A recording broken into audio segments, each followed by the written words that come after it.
Oh, YouTube. Everyone is with us. Now we're good.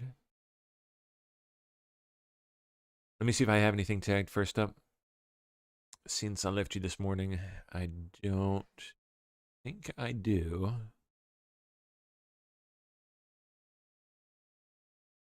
Oh, well, there was this. Yeah, I did tag one thing. Megyn Kelly Show broke the news that former Obama White House counsel Catherine Rumler, now way up there at Goldman Sachs, was a close advisor to Jeffrey Epstein. Yeah, I see him getting like out of sync here. Hold on. Having that stupid issue again.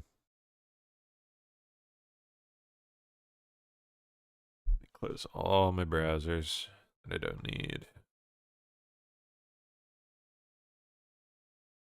Close all my windows. Okay. Now it's at least not skipping around.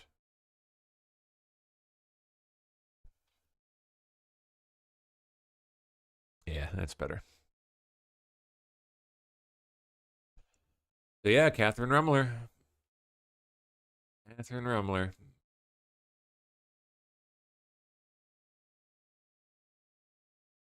Oh, story gets worse too, apparently. Hold on. Hold on. Oh, no, it's... Hey, Wald. Really?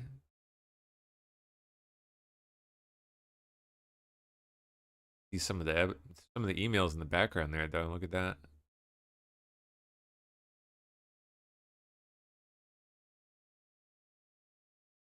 Wow.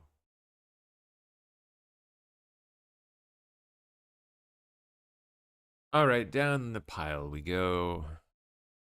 Wherever we left off this morning. Just like we got a Levitt presser to pull through.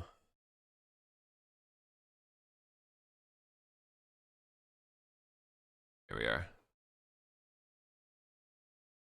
Tree Tanadar, then moron.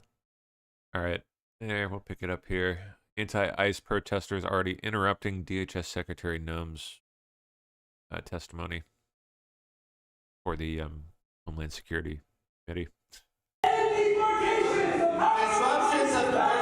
This one is pretending to be a Catholic.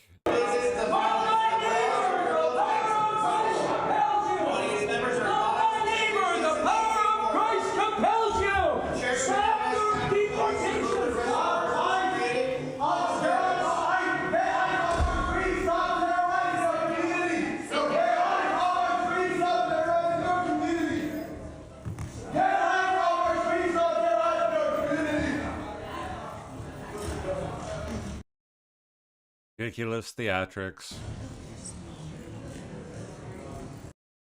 Couple paid actors. Good.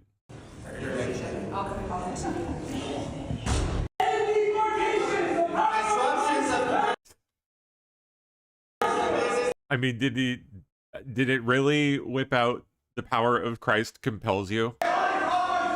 Did it really? Like, what are you, in The Exorcist or something? Like...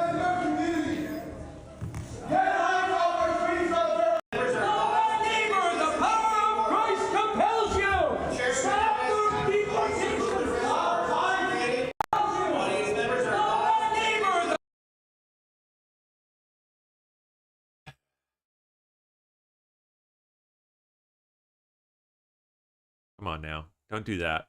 Don't do that. How you gonna do that? I don't know what it just did.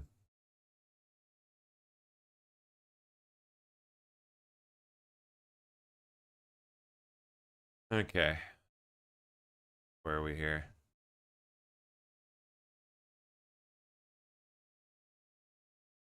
There we go. Okay. Americans are done. They've had enough. Oh, you bet.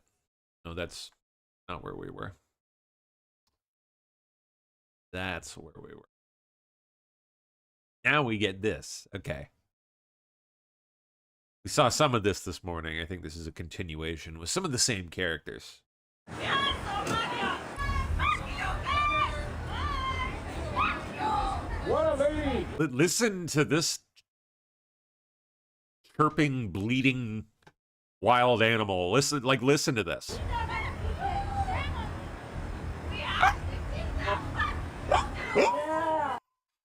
What even is that? A mating call? Fuck ICE! Fuck Donald Trump! Don't show them anything! We got more whistles! More whistles! You need to leave. You're not welcome. Get the fuck out of here. I thought everyone was welcome. I thought everyone was welcome. You was ICE? I thought everyone. Why are you here? Why are you here?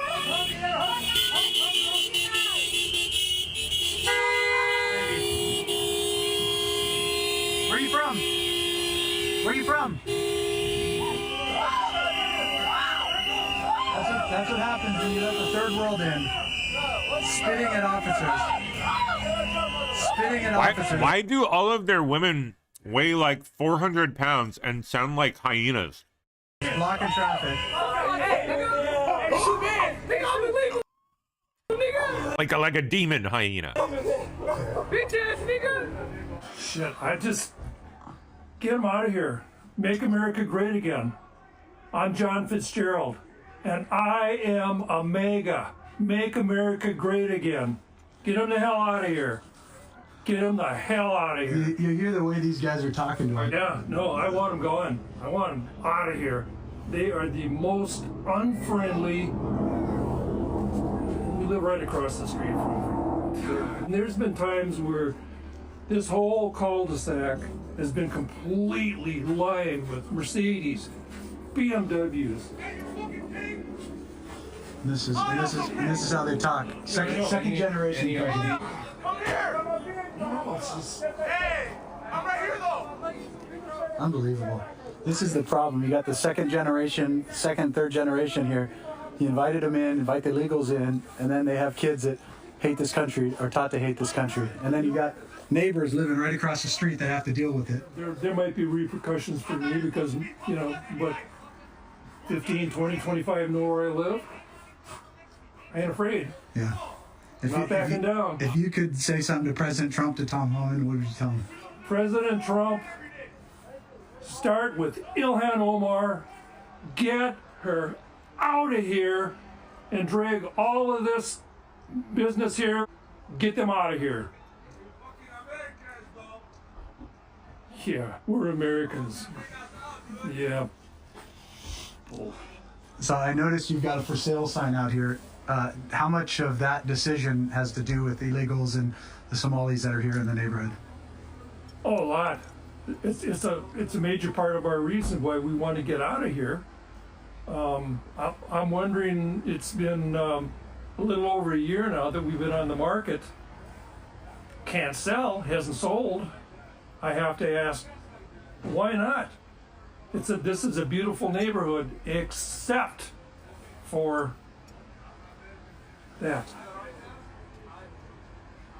With your tax dollars. Yeah, my tax dollars and your tax dollars and anybody who's listening to this and who sees this, it's your money too.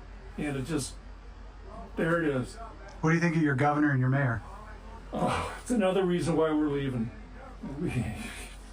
We just get us out of here. I mean, I hate to feel like I'm the one that needs to leave, but that's how I feel. I'm the one that needs to leave.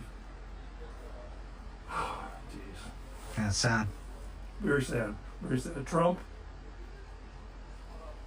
get Ilhan out. Ilhan Omar, get her out of here. Chief O'Hara, our police will not assist ICE. What the hell is this? I mean, what's going on? And those 6 people in Congress don't obey illegal orders from the president. Jesus. I mean, you want insurrection?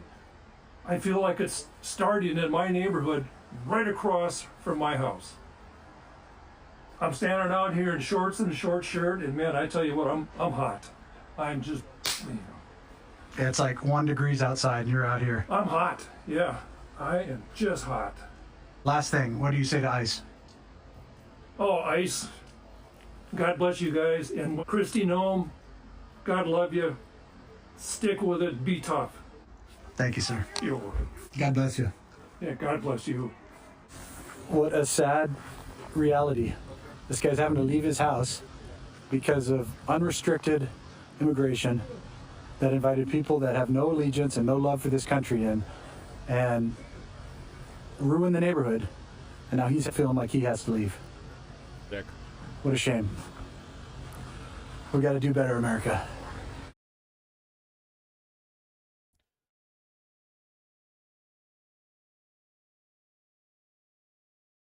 Okay, it was just confirmed that the United States deficit plummeted 53% over the past year amidst President Trump's tariffs. Not too bad.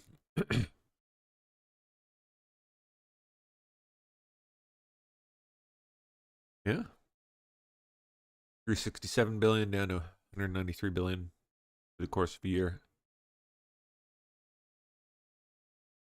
Certainly progress. COVID mRNA injections can cause heart damage by triggering immune cells to go on the attack.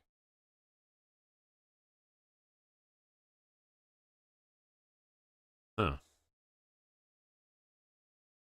Immune systems triggered by mRNA jab inflame cardiac cells, with young men most at risk.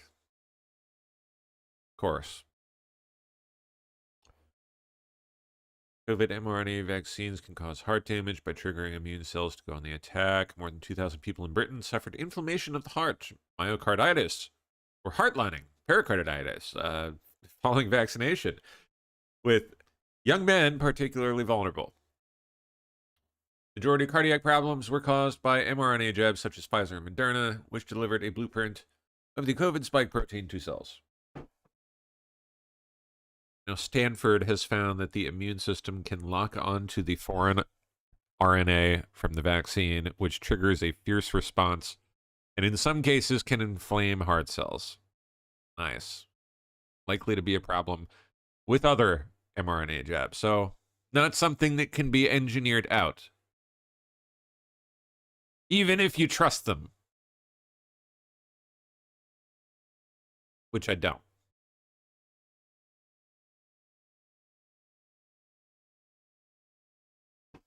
Is there a link to that? One moment. Oh, geez. Unfortunately, Disclosed TV are idiots and never link to their shit.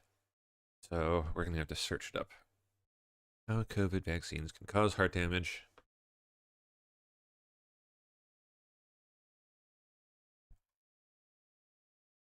It's a Telegraph. There it is.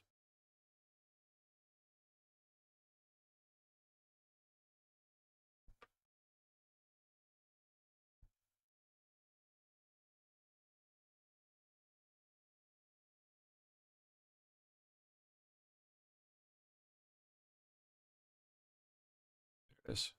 Good, good. All right.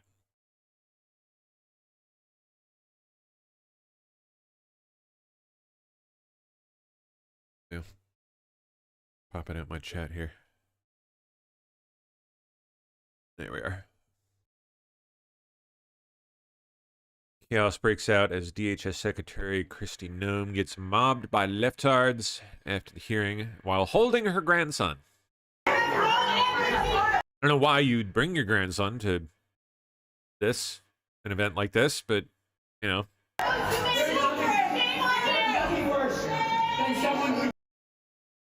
Uses a baby as a political tool while taking babies away from families. You cannot use a baby as a political tool while you take away the rights of families. How dare you? How dare you? How dare you? How dare you? You're holding a baby. How dare you? That's separate children from their families. Separating the viewers and families. You should abstain.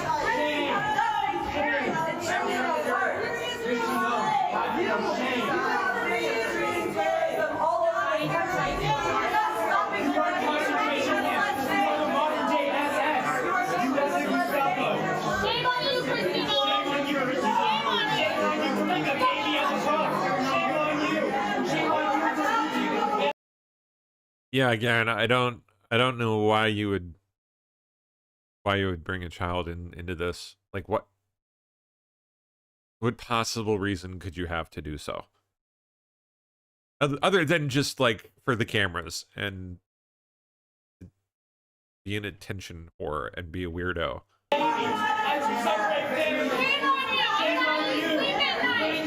Of course, all the people slinging mud at her and a baby are now considerably worse off than they were before. Doesn't look good for them either. But like, it's just stupid. Like, why would you bring a baby into that? Again, like, unless, well, no, the only thing I can think of is just to use it as a prop, which is just kind of sick.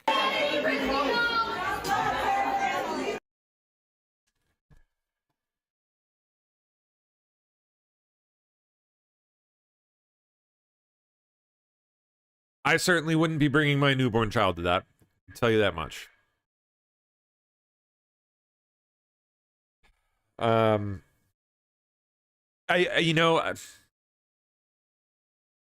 It would be, I'll say this, it would be nice if she could bring her child to work, you know, or something or whatever every so often. If it wasn't, it'd be nice if she didn't have to deal with that bullshit. Don't get me wrong. But it just, knowing what's going to happen, it just seems like a silly thing to do. Not to mention potentially risky. Like, these people are psychos. They're psychopaths. Not the kind of people I'd willingly bring my child around. All right, what's next? Oh, more of this lady? The same lady, huh? Oh, no, this is a different one. You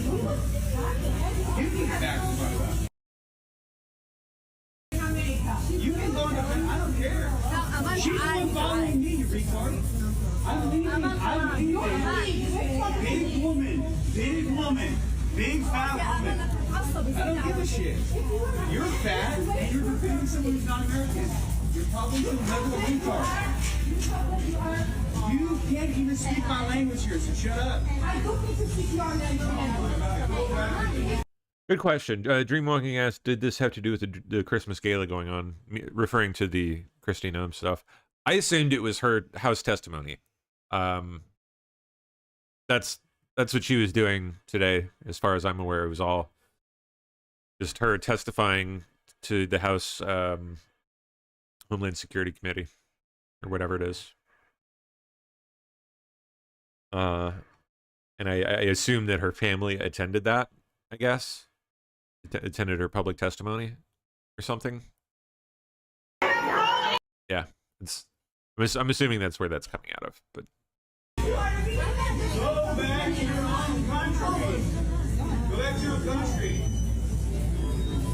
She's the one she's up her hands on this. I'm allowed to have an opinion. Oh, free speech. I don't know if you know the demographics of America. More you respect than you replace. You replace now. You don't give a shit. dang, people are getting pushed too far. Ooh. Actually pushing back. That's good. You can back the fuck up. You can go in the I don't care. She's the one following me, you retard. I'm leaving. Big woman. Big fat woman. I don't give a shit. You're fat and you're defending someone who's not American. You're probably some level of retard. You can't even speak my language here, so shut up. Yes, exactly, sir. Go back to your own country. Go back to your country. She's the one with her hands.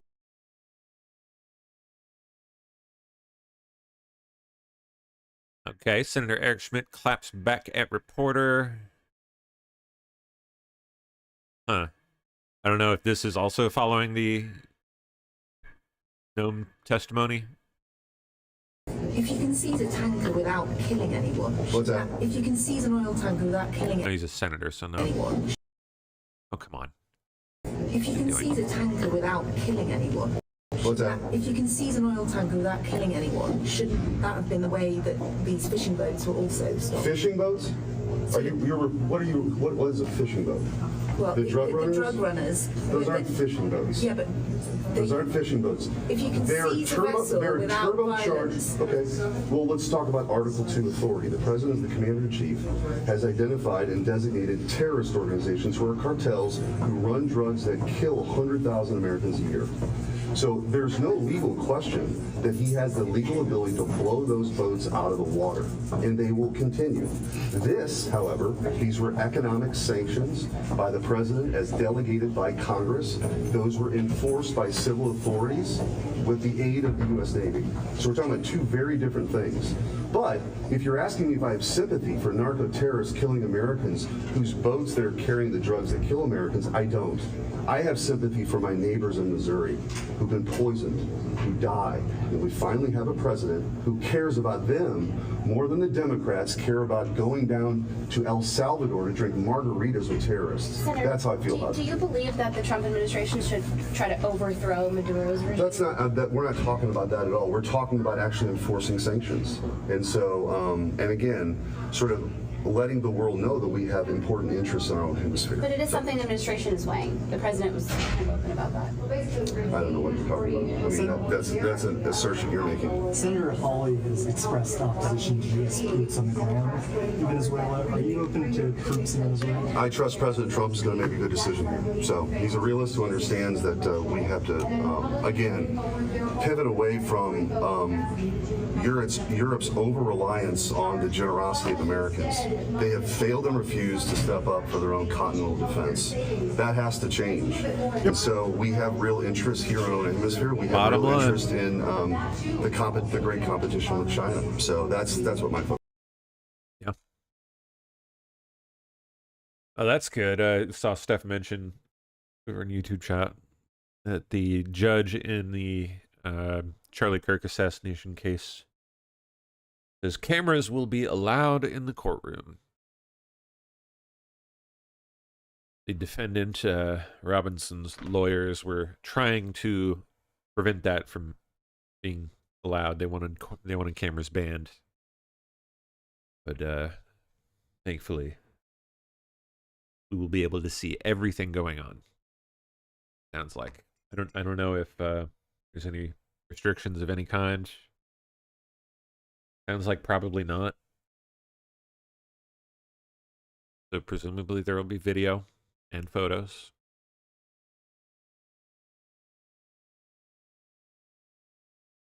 All right, what's next? White House has again made Stephen Miller available to CNN for a third day, anytime, any show, any topic. They have declined, presumably because they are scared Stephen will school them and call out fake news. Yeah, they should be scared. Miller's very talented. One of the best of the best. He's good. I would probably be scared if I were them as well. I wouldn't invite Stephen Miller if I were CNN. It'd be a stupid move. Rep. Benny Thompson calls the shooting of the 2 National Guardsmen in D.C. an unfortunate incident. Boy, that's one way of putting it. Madam Secretary, you and the gentleman from NCTC reference the unfortunate accident that occurred with the National Guard. Wait, whoa. Hold on. I misread that. He didn't call it an unfortunate incident. He called it an unfortunate accident? An unfortunate accident? The unfortunate accident that occurred with the National Guardsmen being killed. You think that was an unfortunate accident? An accident? I mean, it was a terrorist. No, wait. Look, I'll get it straight. Then you can. He shot our national. I'll get it straight. You should probably think about doing that first, my friend. Guardsman in the head. Look, Mr. Chairman, will you direct the witness to allow me? Would you direct yourself to not come on to the floor of the house drunk off your fucking ass? Ask my question. Oh, axe it? You're going to axe it. He's going to axe the It was question. an By all means, sir. By all means. unfortunate situation. Madam Secretary, you and the gentleman from... Oh, my goodness. Oh, boy. Benny Thompson. Americans now demanding the resignation. I would, too. If I were their people. That was an embarrassing incident for them. That was like... To call that an accident? Like, are you fucking kidding me? Yeah, are you...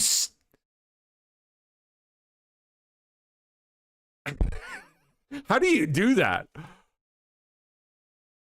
I want to hear him explain himself on that.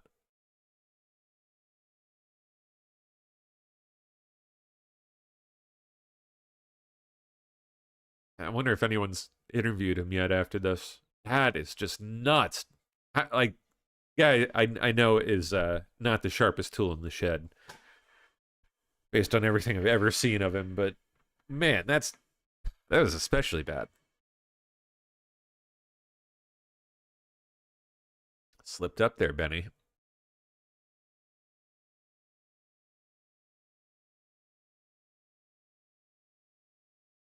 Okay, now Rep Loudermilk on.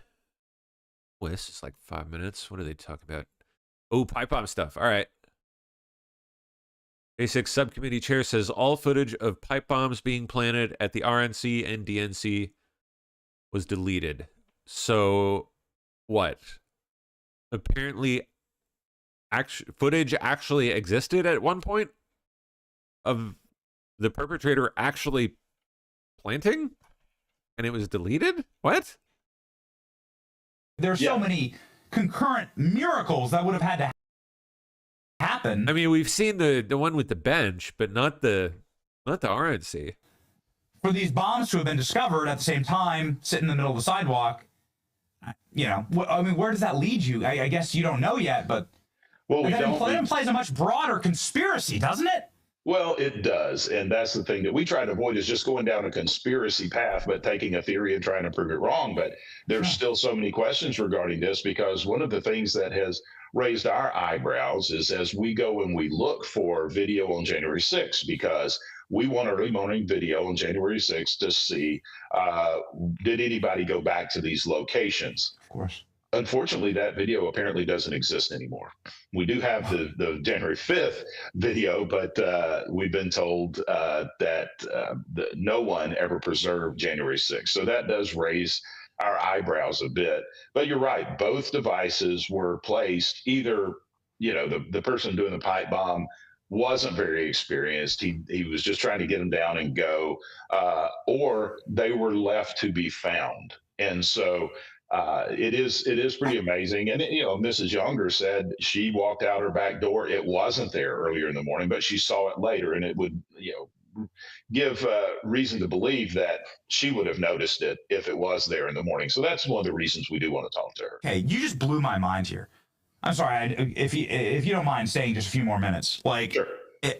You just told me, and that so according to the FBI, according to the internals at the FBI, there are 39,000 different visual elements showing the hoodie guy, right? Mm-hmm. Pipe bomber, we call him the Steve Urkel bomber, showing this guy, because thick Coke bottle glasses, right? And, you know, dorky, spectrum-y kid from the suburbs.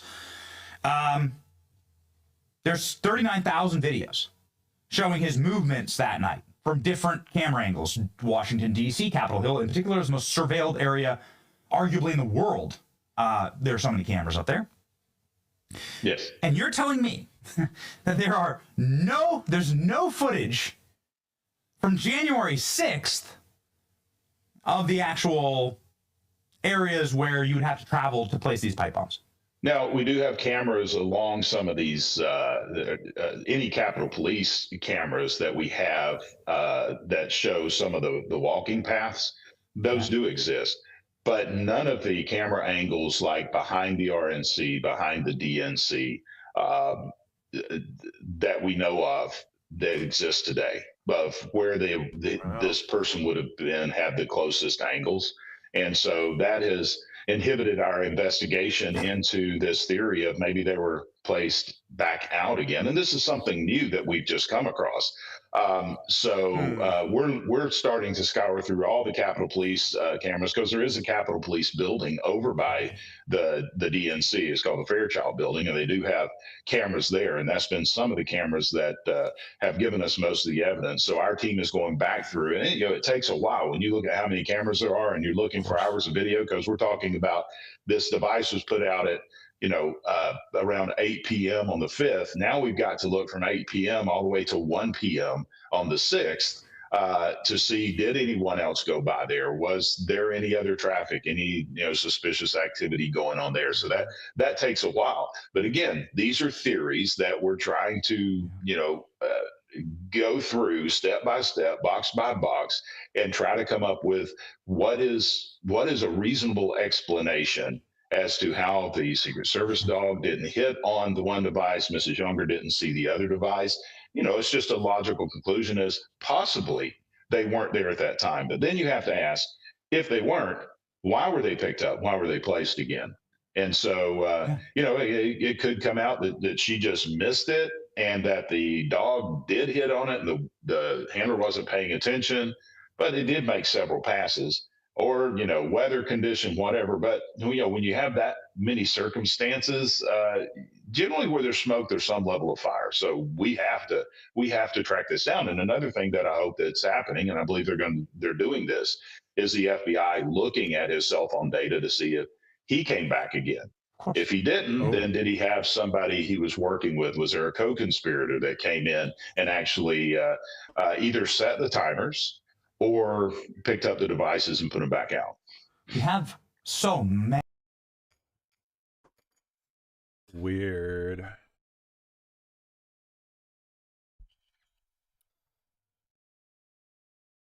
Okay. Joy Reid asks Jasmine Crockett how she can flip Latino Trump voters, and it predictably does not go well. How do you flip Latino voters in a state where, nationwide, 55% of Latino men voted for Trump? Those numbers have dropped nationwide, but his people are still his people. And pulling out more Latino voters in Texas, getting them to come out, that doesn't necessarily mean they vote for the Democrat. They might vote for the Republican. This is a very good point. So far in polling that we've seen, when it comes down to Texans and Latinos, we only have about 1/5 of them right now that are regretting their vote. But when you start to just talk about the issues, when you start to talk about the economy, when you start to talk about the fact that we've not raised the minimum wage, and there are people that still get paid the very minimum in Texas because we've not raised it on a state level or a federal level. When you start to talk about the access to healthcare, there's work that I did down in the Valley to get resources into one of the hospitals that's down there, because we worked on this big deal. The biggest thing that I actually did as a freshman was not going off on Marjorie Taylor Greene. It was just the most viral thing that I did. It was the most fun thing you did as well. But go on. BBB is going to live forever. Bleach blonde. Forever. Oh my God, these people. Because it's trademarks, honey. Where do they come from? But yes, the best thing that I Did they come out like this? did Like from the start? was actually get an ARPA-H location Like fucked up? into Texas. So ARPA-H, if you have ever been to Atlanta and you think about the CDC and what they did, everybody worked at the CDC after, Atlanta got the CDC. So. This is ridiculous. She's apparently, where did I see this? The Jasmine Crockett rap, where did it go? I thought it was in the pile here somewhere.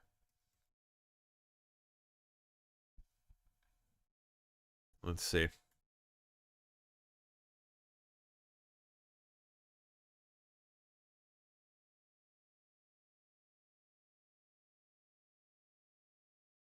Where is the Jasmine Crockett rap video? More.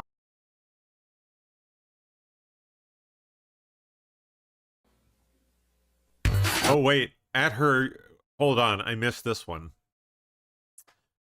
At her U.S. Senate campaign kickoff, Jasmine Crockett invited a rapper to perform an unstaged diss track aimed at conservatives. Okay. That'll teach him. That'll teach him. She ain't never scared and she ain't never.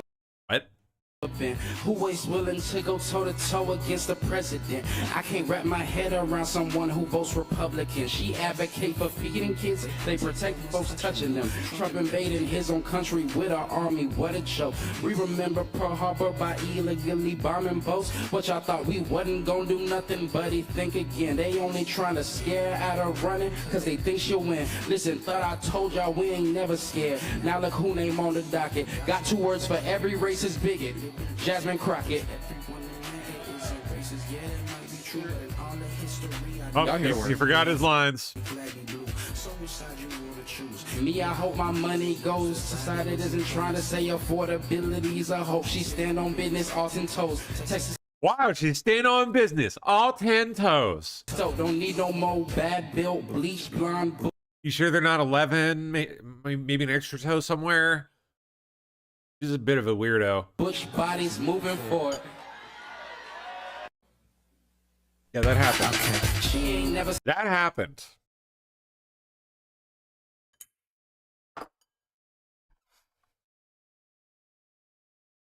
Total joke.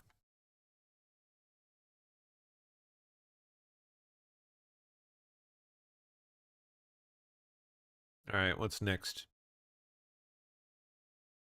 Christy Noem. Oh, and Sri Tanadar. Competence and your inability to truthfully. Come on, Shri. Your inability to truthfully carry out your duties of Secretary of Homeland Security. If you're not fired, will you resign? Sir, I will consider your asking me to resign as an endorsement of my work. Thank you very much. Competence and your inability to. What an idiot. All right. NII's protesters, including one dressed as a Catholic cardinal, embedded themselves into a Homeland Security hearing, disrupting Christy Noem during her opening statement. My family with me. I'd like to introduce them to you. Disruptions of congressional business is a violation of law, is a criminal offense under federal law. Audience members are advised to take their seats and maintain order. The chairman may now ask Capitol Police. Disgusting. Christy Noem confirms that climate change grants have been canceled within FEMA. I want to get to the question. That's something. Can I say something about FEMA? Absolutely, you can. Thank you. The only grants that weren't funded, the individual ones that you were talking about, mitigation ahead, were ones that were weaponized to fund the Green New Deal and for climate change. And those were redirected to true mitigation efforts. FEMA today is deploying resources 2 times faster on average than in history, which means the dollars are going out twice as fast than they ever have before. And the president, as soon as these disasters are happening, is deploying those resources to Republican and Democrat states. New Mexico, Texas, Alaska, they're all getting dollars immediately, and we're responding immediately to our people. I have to actually leave this hearing early because the FEMA Review Council is giving their report today on suggestions for changes to FEMA. Thank you for not taking your foot off the gas on that. I have to co-chair it, but I will be leaving soon to have to go do that. But those suggestions are Republicans and Democrats coming forward with how FEMA should go forward in the future based on the president's vision for making sure that states get the chance to manage it and that local emergency managers get the chance to go and help their communities in a much more efficient way. Take those monies and let's move them to true national security through waste and inefficiencies.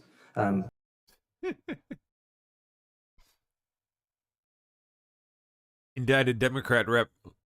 LaMonica McIver, who's facing federal charges for assaulting ICE agents, just sat on Capitol Hill, told Christy Noem that DHS is the greatest threat to America. Oh, whoa. The greatest threat to the homeland right now is a Department of Homeland Security that the American people no longer trust, a department actively undermined by I'm pretty sure the greatest threat to America is fat black women. its own secretary. This is on you, Secretary. Case in point. The yeas are 237, the nays are 140. and there are 47 voting present. The motion is adopted without objection. The motion to reconsider is laid on the table.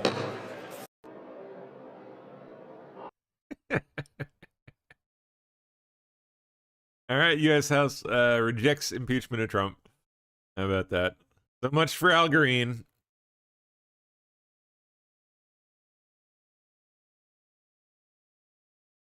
Mike Lindell runs for governor of Minnesota.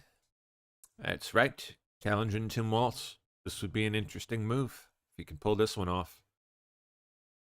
Which probably stands better poised to do so than at any time in recent memory. His top campaign issues being stop the fraud and deport illegals. If he just focuses on that, nothing else, just make that the issue, he may pull it off. We'll see. U.S. Senate rejects Republican proposed Obamacare solution that gives money directly to the American people in HSA accounts, 51 to 48. Rejected. Democrats who voted against this support big insurance. Yes, they do.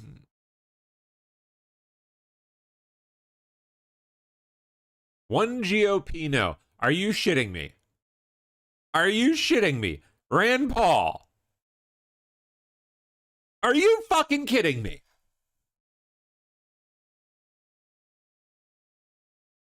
I mean, it's not like it would have passed anyway. It needs 60, but still.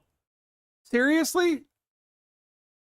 Rand Paul? I thought you were the biggest opponent of Obamacare. Where are you, dude? He says he voted no because he wants the ACA gutted even further, which is a ridiculous excuse. That's absurd.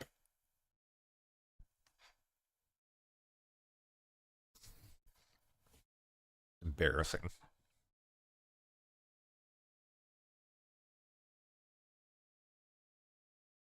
All right. Carolyn Levitt briefs members of the media. We got the highlight reel. Here we go. Goes through some of the economic progress made so far the last 12 months. As we approach the end of the year, it is a great time to reflect on how much progress our country has made under President Trump's bold leadership. Given the complete mess that President Trump inherited from Joe Biden and radical left Democrats in Congress, what this administration has accomplished since January 20th has been nothing short of remarkable. While most politicians promise big on the campaign trail and break those promises once they get into office, President Trump promised big and has delivered even bigger. On the economic front, after inheriting the worst inflation crisis in over 4 decades, President Trump's pro-growth policies are making tremendous progress to make America affordable again. Under the painful Biden years, inflation reached a record high 9% and devoured Americans' purchasing power.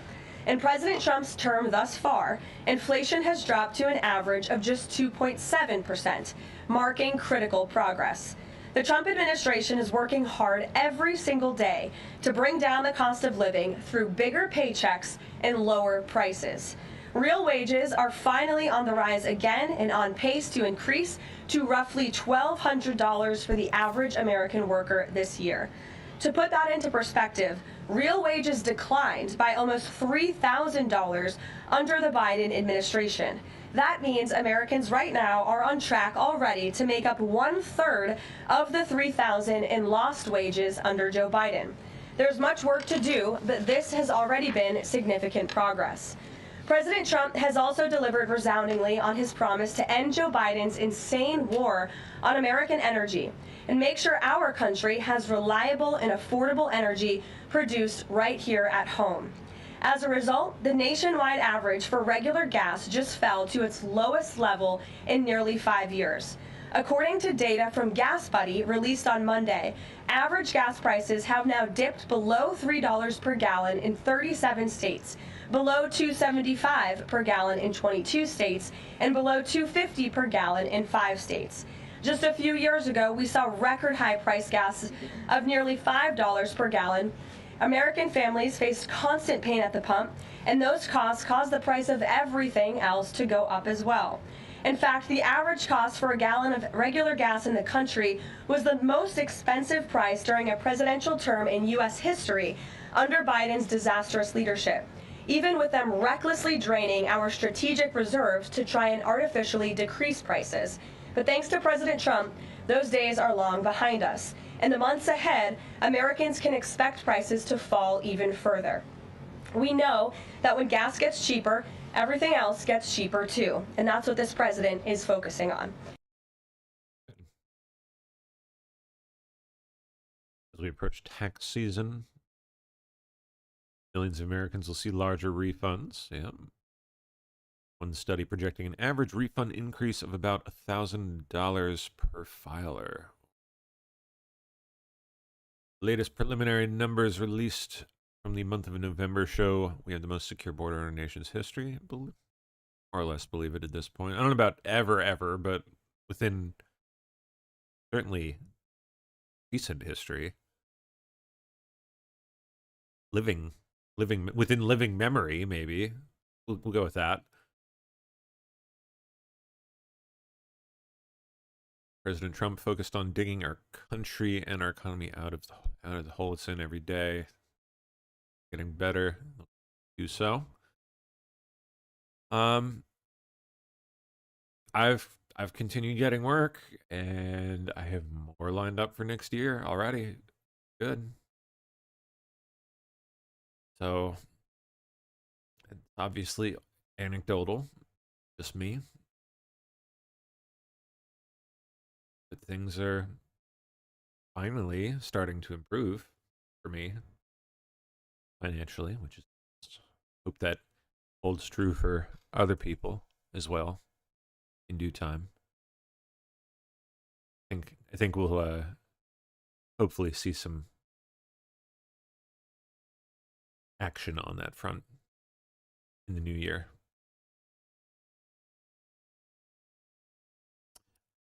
I think they know full well at this point that they don't solve some serious issues, they are in big trouble for midterms.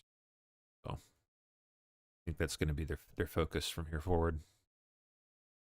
President Trump made unprecedented progress towards lowering healthcare costs. Favored nations, yep, drug deal. As for the subsidies that are set to expire, I would like to remind you and everybody at home why this is on the brink of happening. Democrats wrote Obamacare.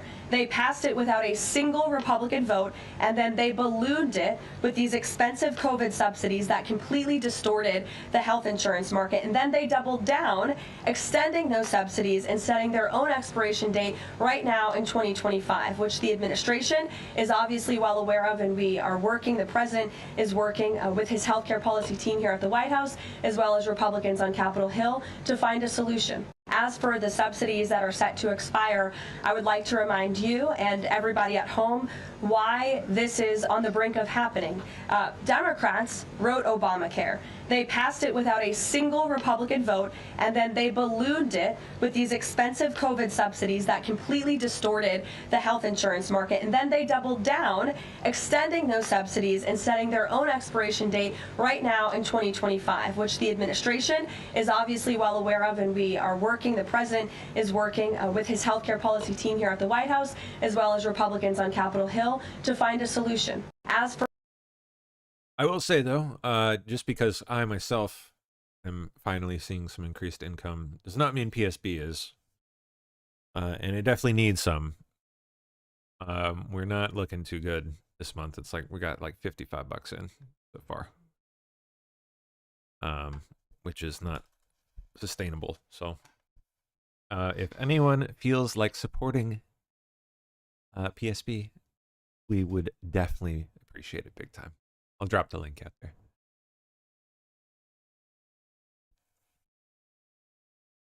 Yep, I at least have a little personal spending cash. from my work, which is nice.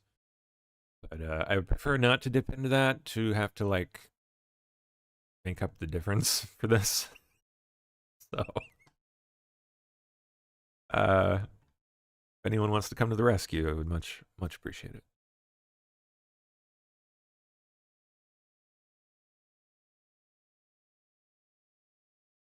Okay. Let me copy that over for YouTube too.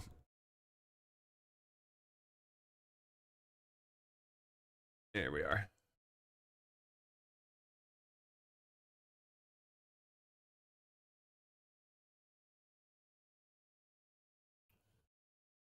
Next up, okay, on Ukraine. Let's see what the current position is. The president is extremely frustrated with both sides of this war, and he's sick of meetings just for the sake of meeting. He doesn't want any more talk. He wants action. He wants this war to come to an end. And the administration has spent more than 30 hours, just in the past couple of weeks, meeting with the Russians and the Ukrainians and the Europeans and speaking with them as well. So we'll see about the meetings this weekend, and stay tuned. The president is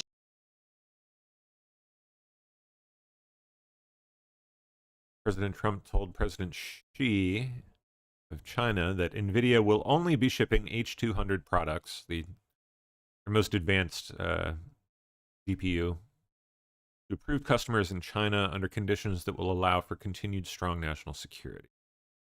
I would love to know more details on that. Like, who are these approved customers in China? I will tell you just a couple of things. The president put out his I really would like to know how all this works. own statement on this, which I do think highlights his exact thinking. What you see from the president on Truth Social is most of the time what you hear from the president behind closed doors privately. He told President Xi that NVIDIA will only be shipping H200 products to approved customers in China under conditions that will allow for continued strong national security. The administration continues to maintain a strict export control regime, and we are ensuring that the Blackwell chip and other advanced technologies stay right here in America. But sounds like it sounds like this is doing the opposite of that. And these H200 chips, like literally, will only be sent to China after undergoing a security inspection here in the United States. Yeah, I don't know about this one, man. My predecessor stood up at this podium and she said inflation doesn't exist. People like you just took her at her word. Yeah, she pretty much did say that. Maybe it wasn't high under Biden. They're just saying it's not. Well, nobody reported on it being high under Biden. My predecessor was standing at this podium, but now you want to ask me a lot of questions about it, which I'm happy to answer. But I will just add, there's a lot more scrutiny on this issue from this press corps than there was. Well, and the previous administration said that too. My predecessor stood up at this podium and she said inflation doesn't exist. She said the border was secure, and people like you just took her at her word, and those were two utter lies. Everything I'm telling you is the truth, backed by real factual data, and you just don't want to report on it because you want to push untrue narratives about the president. Go ahead. I'm not going to take your follow-up. Go ahead.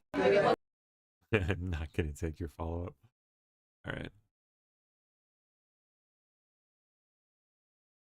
As for the bandages on the hand, we've also given you an explanation. Oh, are they still focusing on that? My God. I guess Trump was seen with a bandage on his hand or something. For that in the past, the president is literally constantly shaking hands. The Oval Office is like Grand Central Terminal. He is meeting with more people than any of you even know about on a daily basis. He's also on a daily aspirin regimen, which is something his physical examinations has said in the past as well, which can contribute to that bruising that you see. As for the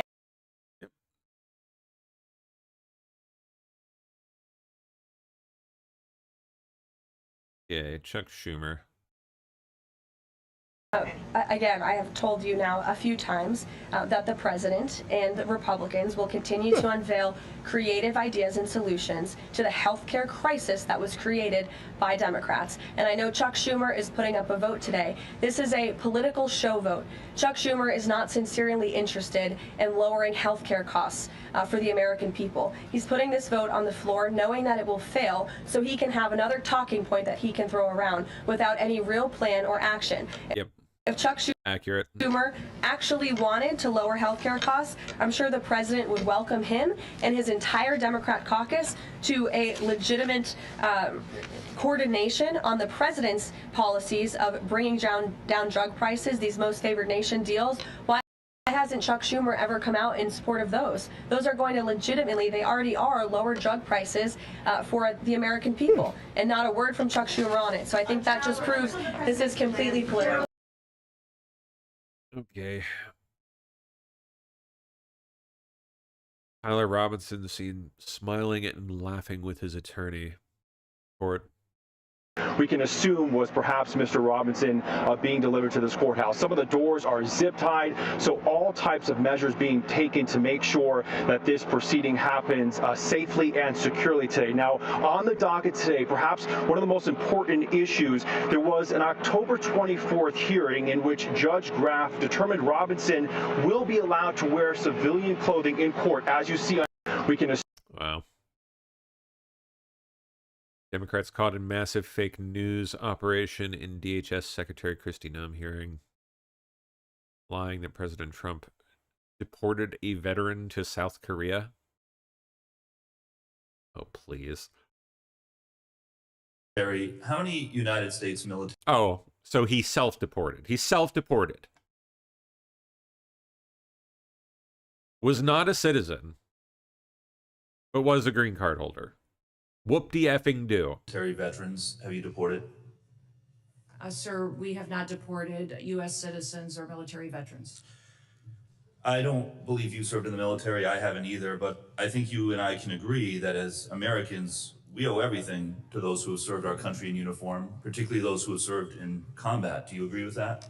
Sir, I believe that people that are in this United States that are citizens have legal status here. Madam Secretary, we are joined on Zoom by a gentleman named Se-Jun Park. He is a United States Army combat veteran who was shot twice while serving our country in Panama in 1989.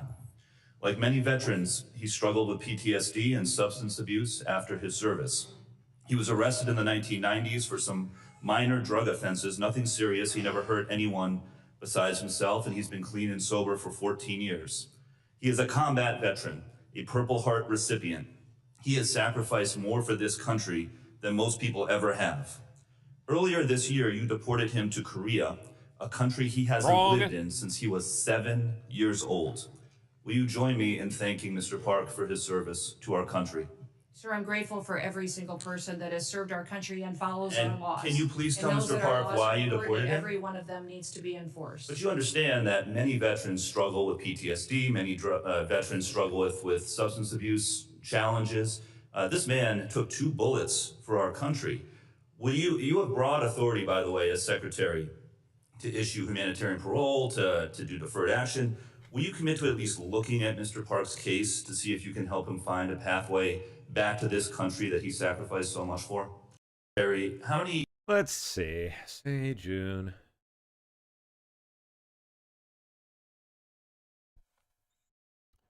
Oh, look.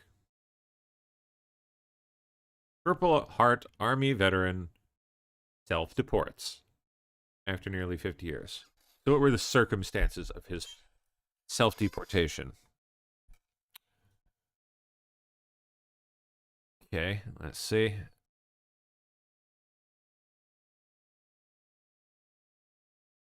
His removal order was the result of charges related to drug possession and failure to appear in court from over 15 years ago. Oh, sounds like he screwed up and kept screwing up the entire time. Offenses that he said stemmed from years of untreated PTSD. Well, maybe you should have had it treated.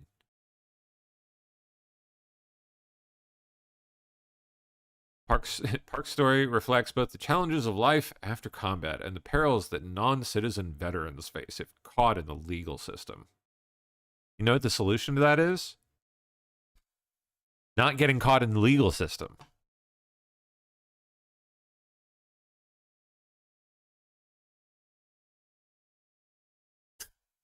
What a joke. Took the money. He took the money, went to South Korea, and now wants to cry about it. Pathetic. Tyler Robinson's family is not allowed to stay for closed portion of hearing. Provo. Judge Graff ruled. That's interesting.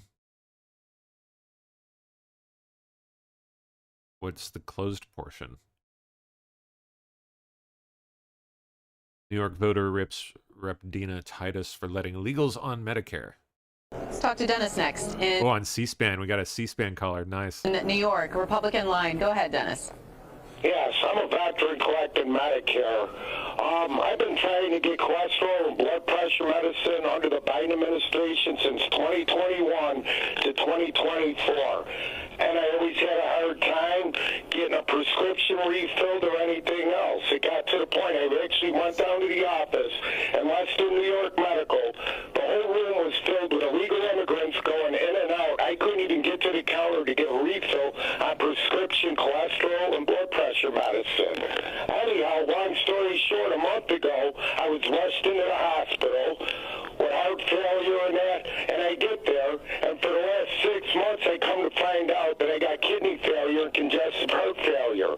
Not one doctor from Western New York Medical called to notify me. They knew about this for over a year, and now here I am, and I listen to you Democrats saying that illegal immigrants weren't collecting Medicare and it wasn't hurting the American people. I'm dying right now because of them illegal immigrants getting in line before me. Our medical system and our healthcare system didn't even call to notify me to let me know about this a year ago. Wow. Do you have a response for your party and what they're doing to the American people? Well, let me say I'm sorry for your health problems, and you should have gone to your member of Congress and asked him to help intervene. Oh, he should have, huh? For you with Medicare, but Biden's gone. Fuck you, lady. So let's talk about what you can do in the future. As far as blaming on the immigrants, U.S. law says that immigrants do not qualify for Medicare. So I don't know who was in front of you in line, but let's look at what caused your problem, see if we can help solve it now instead of just blaming other people. Piece of shit. Piece of talk to Dennis. Human filth. Pardon me.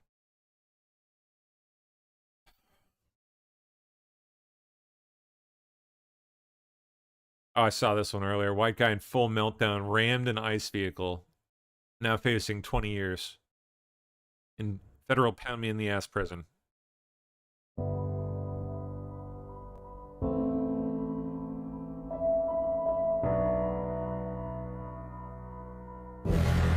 Look at this. Look at this retard. Look at this. How did he think this would end?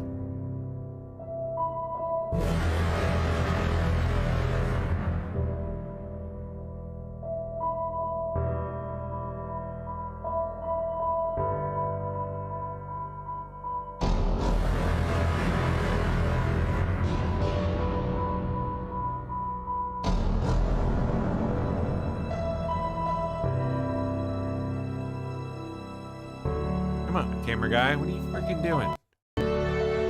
Oh, there's the response. Okay. There you go.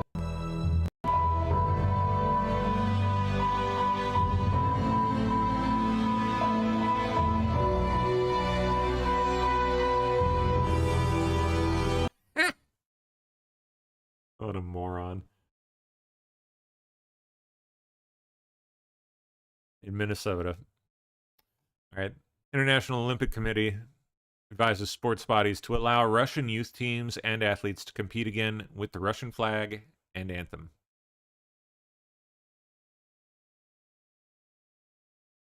Ridiculous that they were ever stopped anyway, to begin with. Senate rejected both Democratic and Republican healthcare proposals on Thursday, paving the way for enhanced Affordable Care Act subsidies to lapse at year's end.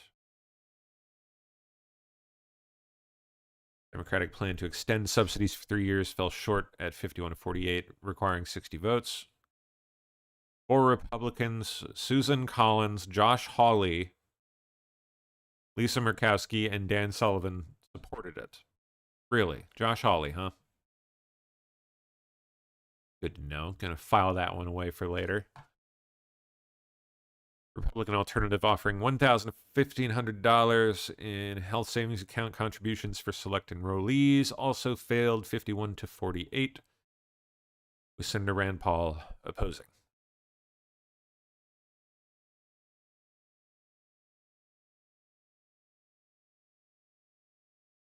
What? AOC splurged nearly $50,000 on pricey hotel stays, dining, and renting a Puerto Rico concert venue where Bad Bunny performed. What? For what?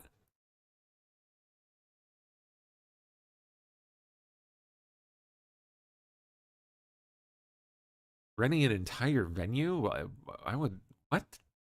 How does that even work?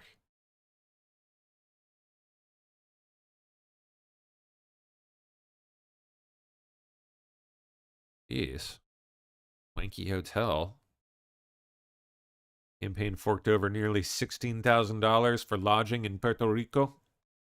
Why is she even down there?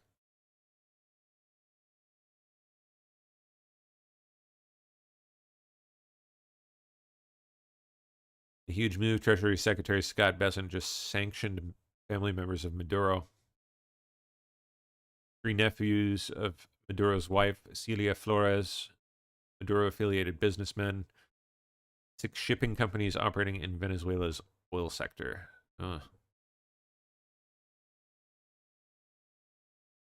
Oh, great. Conservative black women versus liberal white women. Ooh, who came up with this one? Brilliant. Genius. Can I ask you something? Can you tell me how many black people work in the administration right now under Trump? But that, I'm just asking. How many people? I don't know, but that's like a superficial question, right? Why, because it's not about. Why shouldn't? Let me just say this. Why shouldn't all races, right, be representative, like with President Biden? There are a good number of black people within the Trump admin. Thank you very much. HUD director. Pardon office lady. Kamala Harris in the administration. Why is it always white blonde women that it's not that are idiots, and it takes one to know one, and straight white men? Like, why? Well, I'm going to look at the question that she asked. She said the word truly. Truly makes it seem like it's like an absolute. I don't necessarily feel like it's an absolute, but I think he's better than the alternative when you look at everything all together. So when we look at it, it's not about, when he talks about merit, I want a job not because of the color of my skin, but because I'm capable. And nowadays, if I always need affirmative action, but yet you tell me that I'm equal, then I'm not playing on level footing. Hold on. Okay. So look at it like this. Prior to, let's say, affirmative action, did whites of all ages, of all economic backgrounds, did they have to compete to get into Harvard? Yes. Exactly. So why does a person, because of the color of their skin, get to do it? So it's not about whether or not how many are in. I want qualified people in, because what happens is when they're not qualified, you know what black people do? They just hired that idiot because he was a token. Because we know he didn't do the job right. He didn't make us look good. He didn't represent well. We don't, and there is a responsibility that the black community needs to take about whether or not we're going to measure up. Do you want somebody there just because they're black, or do you want somebody there just because they're qualified? Yeah, but okay, but I want someone there. I was brought up, this is what my mother used to say to me. Oh God, this response should be good. An Italian-Irish mother. My mother used to say to me, not everybody has to be your best friend, but everybody deserves to be treated equal. I agree with that. That's retarded. Of course. No, they don't. Everybody does not deserve to be treated equal. And you want to know what? In the black community, the black and brown community, as a white woman, they don't get treated right. So they just without qualification whatsoever, people just deserve to be treated exactly the same in all cases, in all situations. Is that where you're going? But who says that? How do you know? retard. That's not a blanket statement. It's not. They don't get treated. How do you know? They? And how do you measure that? It depends on your measure. Because I talk to people. I work the. Man, I want to know where this came from. I want to watch the rest of this. That is just a whoever came up with that idea. Bravo.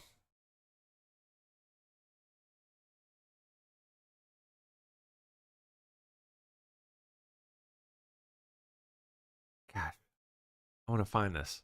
I don't see anyone linking it.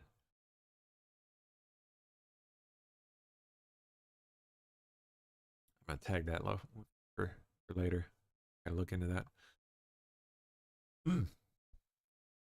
All right. Colorado drivers react to President Trump's gas prices. Another $1.93 at the Exxon off of Garden of the Gods Road. Gas prices in Colorado are extremely low. Colorado ranking 4th lowest nationally, according to AAA. I came here out of my way to get gas because it's a lot cheaper here. In El Paso County, the average gas price per gallon is $2.34, $2.41 a gallon in Pueblo County. I mean, this is insane, right? $1.93. $1.93. Gas is $1.93, which is awesome. I can't believe it. I haven't seen these prices since 2021. I don't know. But why are gas prices so low? Refiners are making fuel. Less and less people are driving, drives price down. In other words, there's more supply, but less demand. There's stations in Colorado that are $1.70 a gallon, and you haven't seen that since COVID. That's great for families. That's great for consumers. That's great for Christmas budgets. Apparently Trump's live here. Let me shift to that. Thank you, Marsha.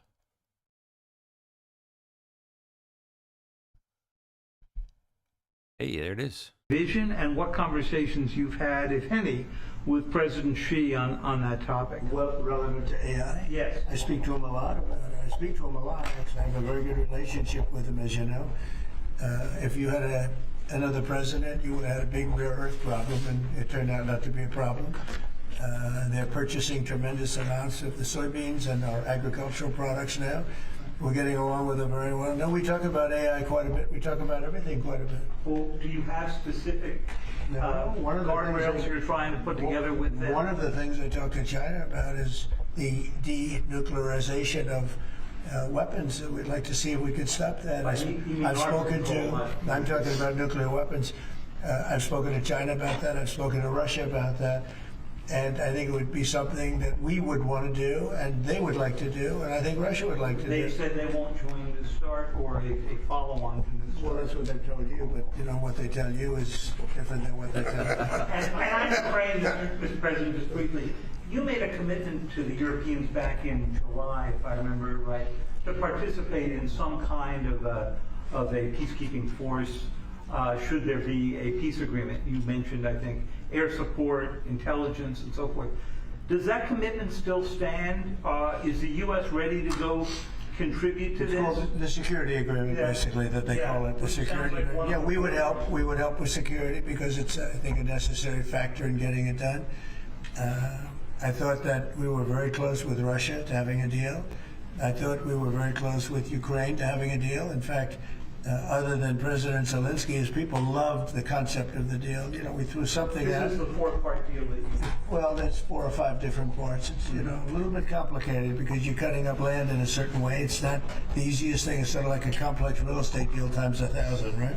But it's a deal that would have stopped the killing of thousands of lives every month. Thousands and thousands of lives, mostly soldiers, but as you know, there's some bombs being... Are you headed to sort of a Korea-like ceasefire where you don't resolve? Well, there's a meeting on Saturday. We'll see whether or not we attend the meeting. We said we'll attend the meeting if they think there's a good chance of they want me to attend. They want us to attend. And we'll be attending the meeting on Saturday in Europe if we think there's a good chance. And we don't want to waste a lot of time. We think it's negative. We want it to get settled. We want to save a lot of lives. As you know, in the past we spent could be $350 billion, giving it to Ukraine. You know, we got nothing in return. but we gave it to Ukraine. I ended up getting rare earth in return, even though I didn't spend money. And we are now selling weapons to NATO. We're not selling it to Ukraine. We're selling weapons at full price to NATO, as you know. They distribute those weapons probably to Ukraine for the most part. They're probably doing it to others also. But we're not involved in the war other than the fact that we are involved in a negotiation because people want us there. Ukraine wants us involved very much. Europe wants us involved. I have a great relationship with the countries of Europe. As you know, I took GDP. I took what they're spending as a percentage of GDP, but it was at 2, and they weren't paying, and now it's at 5, and everybody's amazed. But that 5% is a lot of it's coming back to the United States. With that being said, I'd like to see the killing stop. 25,000 people died last month. Soldiers, mostly soldiers, but some people also where bombs were dropped. But for the most part, 25,000 soldiers died last month. I would love to see it stop, and we're working very hard. It doesn't really affect the United States unless it got out of control. You know, a thing like that, and you probably know because you are a professional, a real professional, which is something I don't say about a lot of other people, but you are a great professional. Things like this end up in third world wars. And I told that the other day. I said, you know, everybody keeps playing games like this. You'll end up in a third world war, and we don't want to see that happen. Can you confirm that you have appointed a general to lead the stabilization forces in Gaza? What will be his mission, and how soon do you want to see? Well, we're working very strongly on Gaza. Yeah, we're working very much on Gaza. We actually do have a real peace in the Middle East. We have 59 countries supporting it, which has never happened before. We have countries that want to come in and take care of Hamas, as an example. We have countries that want to come in and take care of Hezbollah in Lebanon, as an example.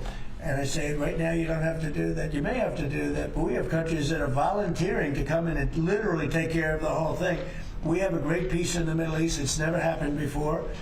And I think it's very strong, actually. And when Prime Minister Netanyahu is supposed to meet him end of this month, what's on the agenda? Well, we get along with him very well. He's been a wartime prime minister, certainly. We did a big thing when we went in with this very plane right here, this beautiful plane. We went in with those B-2s, and now I can use the word because it's been confirmed by the Atomic Energy Commission, we obliterated their nuclear capability, their potential. And their nuclear capability would have been there in about 2 months. I think it looked like it was, some people say 2 weeks. I don't know if it's 2 weeks, but a very short period of time. They were very close to having massive nuclear weapons. And these guys went in and they did a job.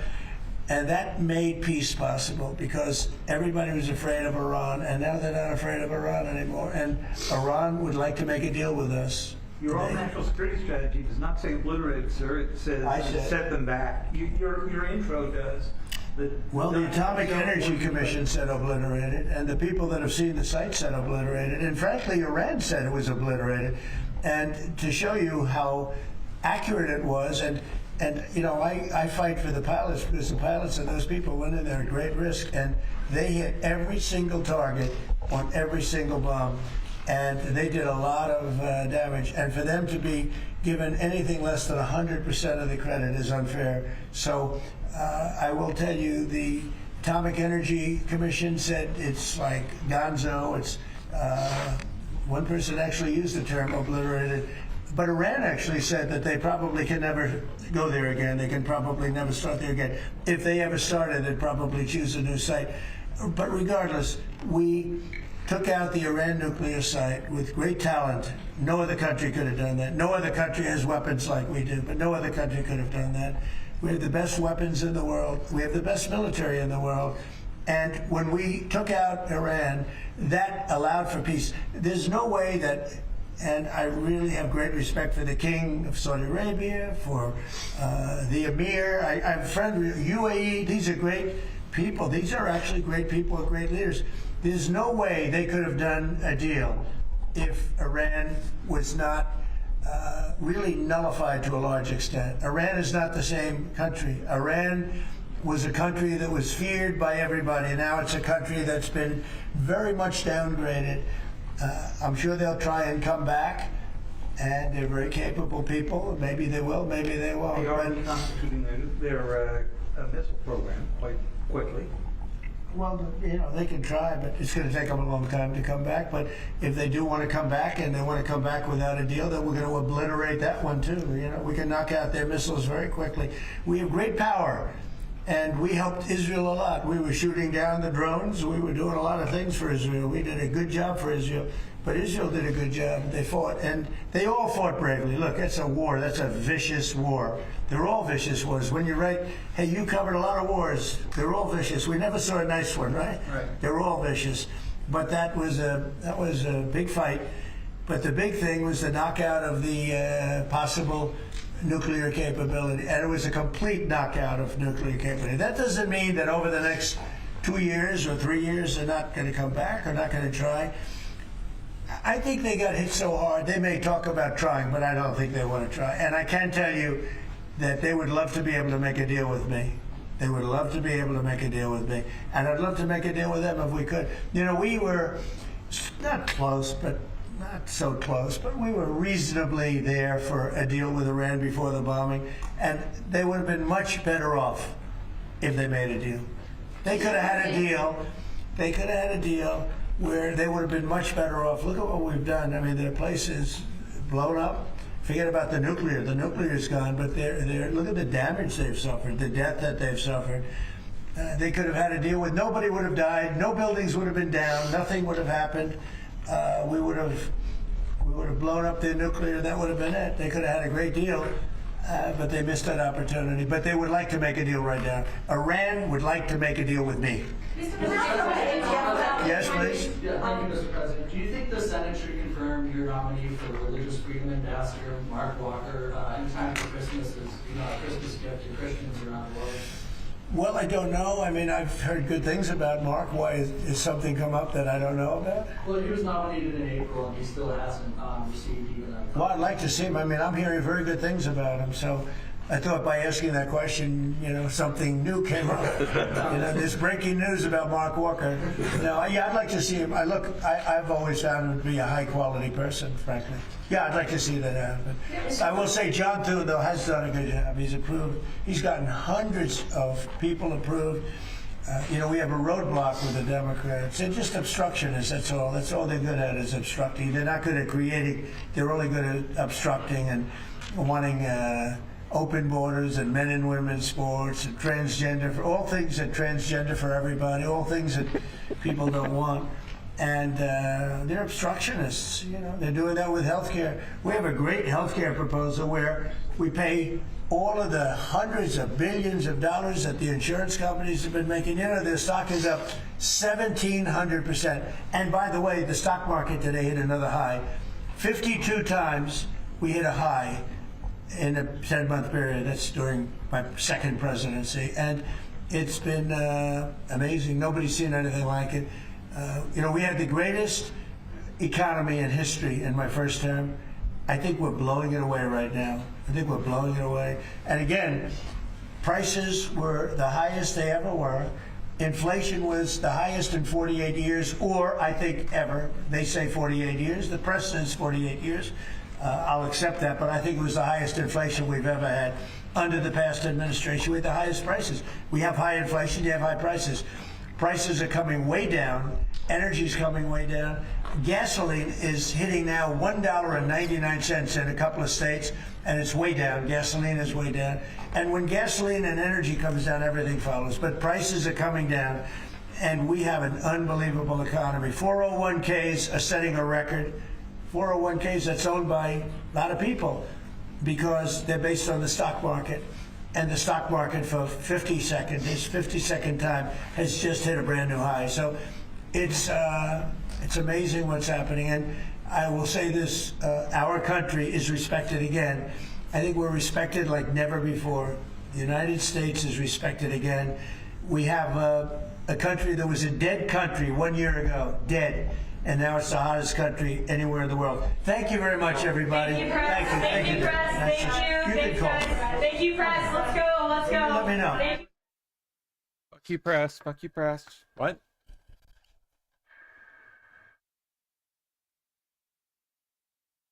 Fraud alert. $1 billion in student aid fraud uncovered. And counting. It's guarantee it's more than that. Uh-huh. Good picture. Pulitzer Prize. This is going to be a Pulitzer Prize picture. Let's give him the Pulitzer Prize. He's in that. Do you like this guy? We're live again. No, we're not live. Okay. No idea. No idea what they were going for. Oh, here's the whole thing. Look at this. In this episode, white liberal women and black conservative women sit down for an unfiltered conversation about politics. Dang, this got crazy views. 900,000 views in 2 months. They hit on something with this. Genius. Yeah. White women telling black women what it's like to be black. Gets me every time. Oh, they like doing that. Politics, race, faith, and identity. They'll explore how culture and ideology shape their views on womanhood, family, and society. Okay, so what kind of topics do they get into? Let's see, this is watched quite a bit. They be worth millions. But here's the catch. Insurance companies love to lowball you, like insultingly low. That's where Morgan & Morgan political parties have contributed equally to the rise in political violence.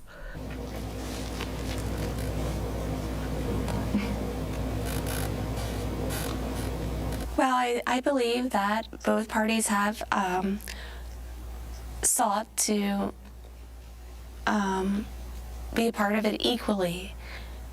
I don't think that there should be a boundary. I don't think there was a boundary through that political party. Yeah, I do agree with her. It may come out in different ways, but two wrongs don't make a right. And I do feel that, I don't know if I would say it was equally, but I could say equally, but maybe in a different manner. And maybe, I think, for example, I think that the Republican Party could listen better. And if they listen better, in what ways? I remember during 2020 and all the riots, I remember watching a clip on social media, and the sheriff was like, I don't know why you're tearing up my city. Like I don't understand. And I felt like the Democrats are very emotional, and it feels like sometimes the Republicans aren't. And they're just very, hard line, this is the way that it is. And one thing that I believe is that there's no dialogue between the parties. There's no dialogue between people. And when we're not dialoguing and coming dialogue with madmen together to build community, we miss things. We don't understand things. Going back to a point that you. Interesting. All right. I'm going to watch that one in full later. Elon Musk says they're openly advocating white genocide. What on earth is this? Stephen Colbert. And white Americans will soon be a minority, and that's great. Whites will not be the majority. Unbelievable. I mean, it's an exciting transformation of the No, it is not. Country. It's an exciting evolution and progress of our country. We are going to be a white minority very, very soon. I'm okay with that. If things are so bad, as you say, with the white working class, don't you want to get new Americans in? America is going to look very different in 100 years. You're not going to be able to tell you're black, you're white, you're Hispanic, you're Puerto Rican, whatever. It's going to be very complex, and I think ultimately that's going to be good. White Americans feel that they're losing their country, they're losing ownership of the country, and they're right. In the end, this scumbag Krugman, they are not the future. For the first time in America. Pedo Paul. Met the guy that started crying on social media out of nowhere, like, OMG, someone hacked my device and put child porn on it. WTF, you guys? That's him, right? Pretty sure that's him. And they're right. In the end, they're They are not the future. For the first time in American history, the number of white people went down.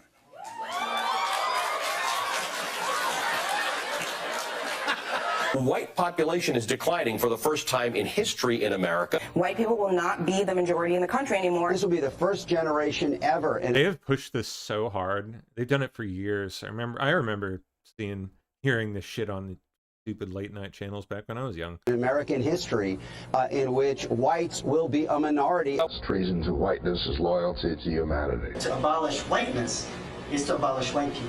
White people are committed to being villains in the aggregate, right? We got to take these motherfuckers out. Was it or was it not the duty of every good revolutionary to kill all newborn white babies? We have to kill white people. When do we start killing white people? I don't want to say we need to go start killing all white folks, but it's like, but maybe. When we say we want to kill whitey, we don't really mean we want to kill whitey, we do. We have to exterminate white people off of the face of the planet to solve this problem. Fuck white people! An unrelenting stream of immigration. Non-stop. Non-stop. Folks like me who are Caucasian of European descent will be in an absolute minority in the United States of America. Absolute minority. That's not a bad thing. That's a source of our strength.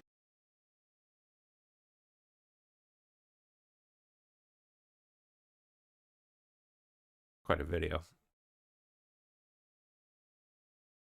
J.D. Vance decimates CNN for refusing to bring on Stephen Miller.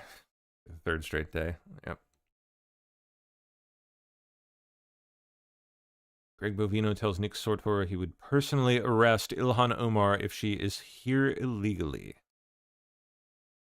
All right, Chief Bovino, we heard from Tom Homan, who said that DHS is now launching an investigation into Ilhan Omar and whether get her out or not she's in the country illegally. Can we count on you to make the arrest if we find out that Ilhan Omar is in fact illegally in the United States? Oh, she is. Nick, if she's here illegally, I'll definitely be putting some cuffs on her. I would absolutely love the honor of doing that.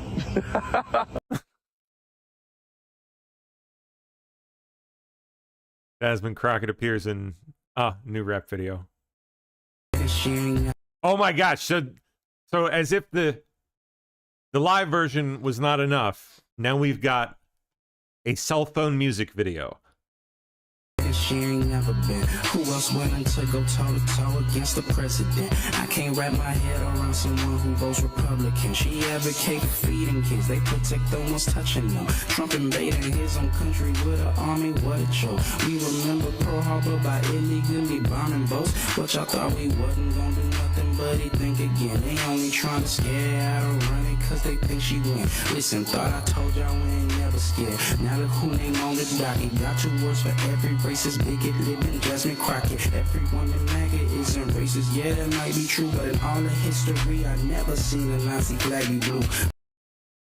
So which side you wanna choose? Me, I hope my money goes to the side that isn't trying to say affordability's a hoax. She stand on business, all 10 toes. Texas tough, don't need no more bad built, bleach, blonde, butch bodies moving forward. She ain't never.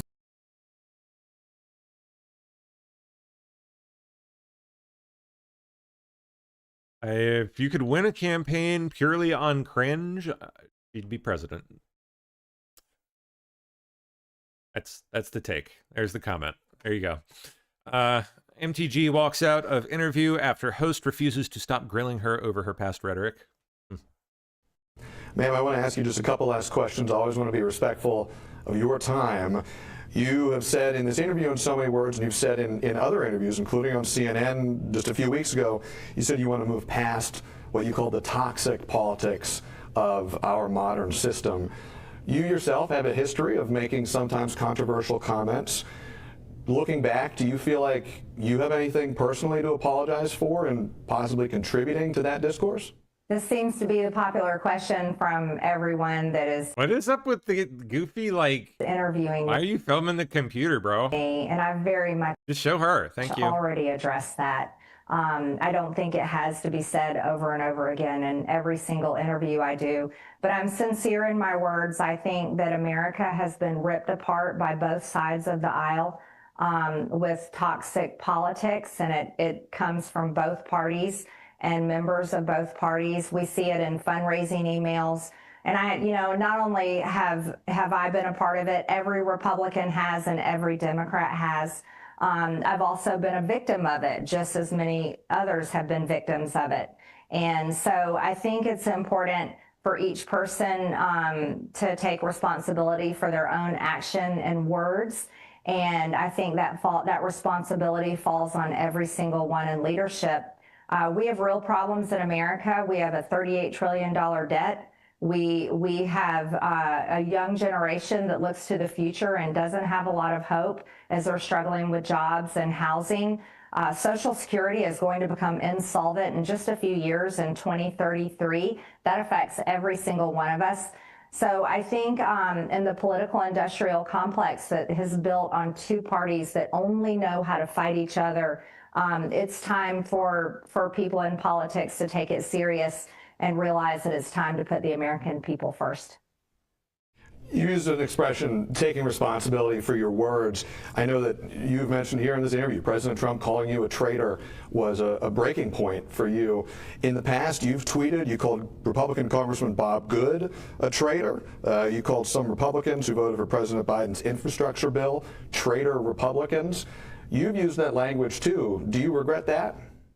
Yes, I've already addressed this before, and I'll stand with what I've already said. I've also been the victim of it. I was actually accused by Democrats online of being the pipe bomber on January 5th, which was such an outrageous, dangerous lie that brought death threats on me back in 21 and 22. I've also been used many times and called a traitor by Democrats in fundraising emails and campaign ads. So again, I want to reiterate, this is a two-way street, and I seem to be the only one willing to take responsibility. And Congresswoman, in fairness, well, we've asked Democrats as well. We ask everybody about their past stances and past statements, but we would be remiss if we didn't ask you about this. You say you're taking responsibility for it. I just want to be really clear. Do you regret, do you apologize for saying those things? I've already addressed this. I said it on CNN. I've said it back in 2020, and thank you. I've already addressed it. Could you address it here again, though? And if not, why not? Thank you. I've already addressed it. Ma'am, I don't want to dwell here, but I don't think you have addressed it here. If it's something you regret, I mean, could you just explain why you don't want to say it again? I'm sorry, but I don't know why you have this motive. And I don't quite understand it, but I've already addressed it, and people have thanked me, and I'm very grateful for the opportunity. But this isn't an exercise that I should have to go through on every single interview, and it's quite unbecoming of you to continue to have to push that. Ma'am, some people would argue that saying colleagues were traitors was unbecoming. I don't think this is an unreasonable question. Again, this is the toxic nature that I'm talking about, and now you're participating in it yourself here with 11 Alive. And so again, I think you should take responsibility of your own words, the product that you're producing here on your network. I've done my part, so I think it would be good for you to do yours. Well, ma'am, these are your words, but it seems like we're not going to get any further here. So I do want to ask you one last question. You know what? Before we wrap up. Thank you so much. I appreciate the interview. Hopefully, good luck. Ma'am, are you going to run again?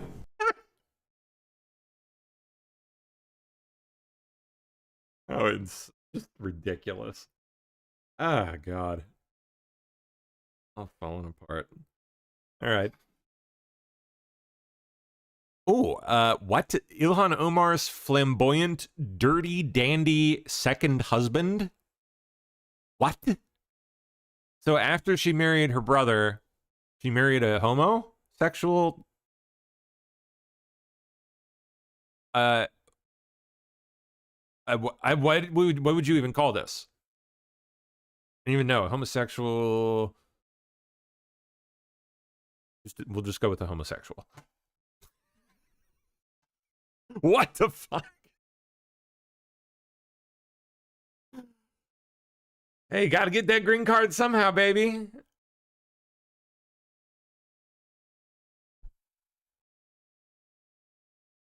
Wow.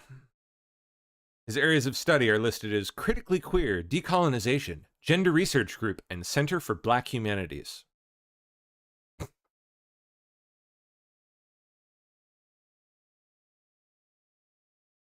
Rep. Tim Burchett spotted with Senator John Fetterman at his Christmas party eating crackers and gray cheese. Whoa, ew, that's disgusting. Ew. Yes. Will you say Merry Christmas? Hey, Merry Christmas. Very politically incorrect Merry Christmas, everybody. All right? Appreciate y'all. Senator, you're the man. Yeah, it's spray cheese. You know, I had no idea that was here. So. Well, it's you got to up my game. I went to Santos's Christmas party and he had caviar. So I said, "What's up above the caviar?" Cheese. Spray cheese. Good to see y'all. Give me the caviar. Good to see you. I'll take the caviar, thanks.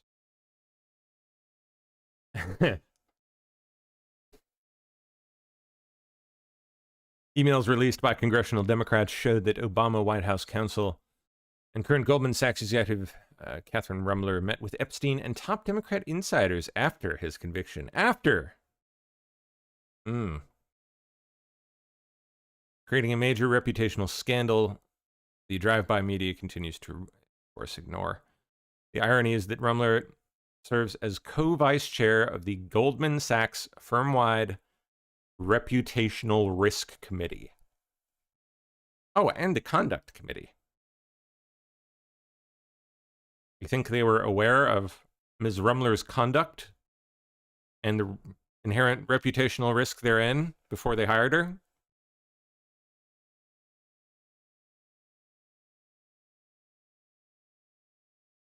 Mortgage loan officer says he's now taking on foreclosures at illegal alien homes who are getting government-backed mortgages. These are homes that were bought using FHA guarantees by the government.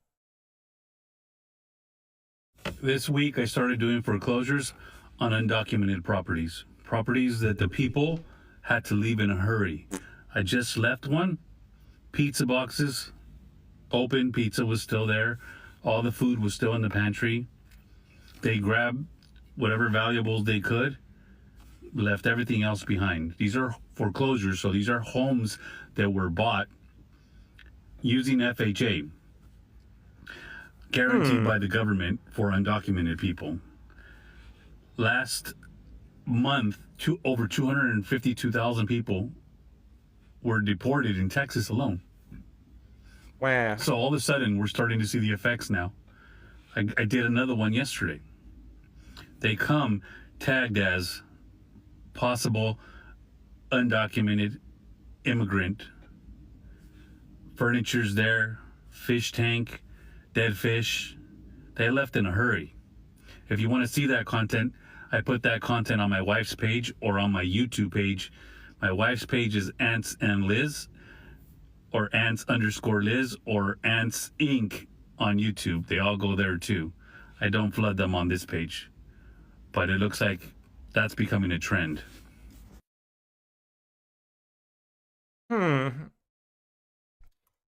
That's a good sign. Thank you, sir. Navy submits report on Kelly's potential punishment over illegal orders video. U.S. Navy submitted a report on the potential punishments for Senator Mark Kelly.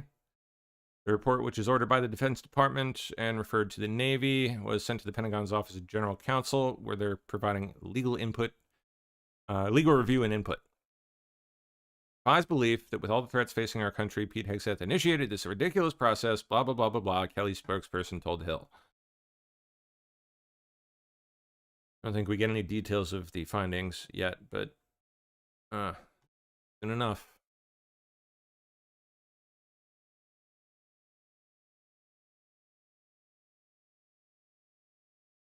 The lawyers for Irina Zarutska's murderer, DeCarlos Brown, are starting to claim he's not competent to stand trial, huh?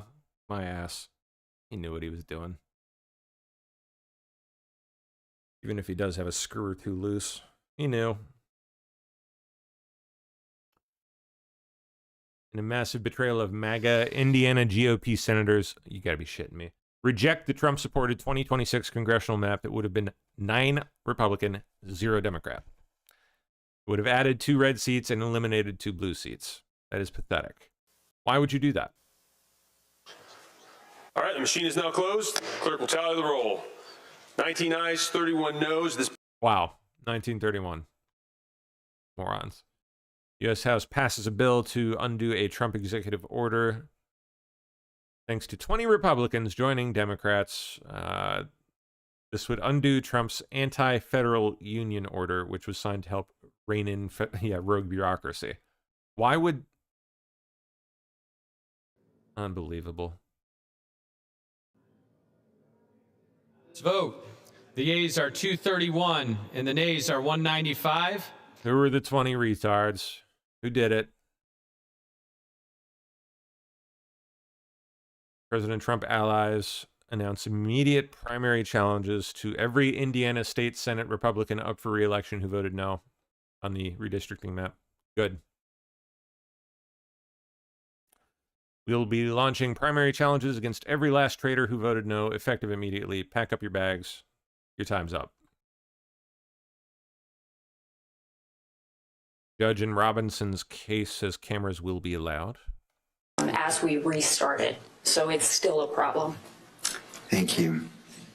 I appreciate all parties weighing in on this important matter. And I find that there was a violation of the standing decorum order that was in effect as of October 30th, 2025, based off what's been proffered, as well as the EMC order signed by the court. As previously stated by Ms. Visser, the court does have discretion in determining whether to terminate the broadcast of these proceedings, and again, if there's specific circumstances warrant such action, that the court would need to make findings in order to do so. I find that excluding the cameras from the courtroom would be disproportionate for this hearing. I find that making it very clear, first, that the transmission cannot begin until court is in session and must end as the court ends the session, and cannot be filmed before or after. The filming of, as previously stated in the decorum order, EMC must be followed to the letter. The sanction for today is that this camera will be relocated away from the fence table to where the bailiff is, where Jeff is standing over here.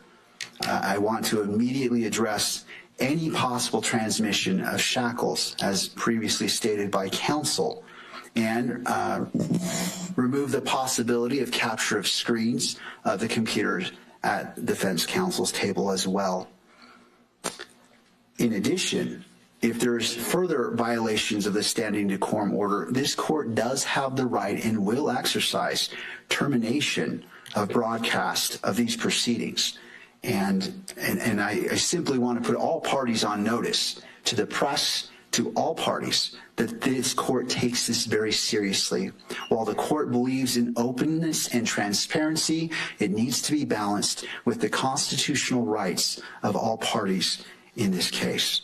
As such, we will take a brief recess to allow the relocation of the camera and to the place indicated by the bailiff, and then we will resume these court proceedings. I am anticipating this will take perhaps 5 minutes. Probably less. All right, and then we'll come back on the record and handle the remaining of this hearing. I appreciate the patience of parties as we move forward. We are trying to do the best we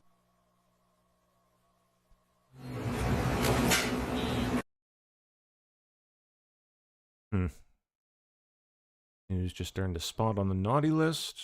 What is this?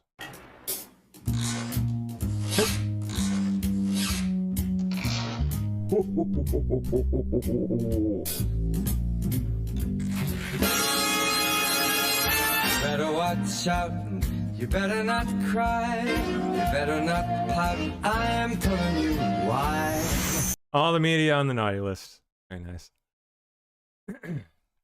Black Lives Matter executive director charged with wire fraud and money laundering in Oklahoma, Kash Patel says. An executive director with Black Lives Matter allegedly used her position to steal donor money and enrich herself Oh yeah, a whole bunch of them did. Tishella Sherry Maury Dickerson, accused of transferring over $2 million into her personal accounts after the George Floyd fundraising. Look at that hair, by the way. Ew. Gross. Disgusting. All right. New on TikTok. Great U.S. cabinet. Oh, the cabinet's on TikTok. All right. Ilmar Abrigo Garcia has officially been released into the interior of the United States following an activist judge's order. He's back. He's back, baby. How are you? Good, and you? All right. Everything good? You've got a bunch of people here, don't you? Everything good, senor? Oh, sí. For sit, yes. Go back to work.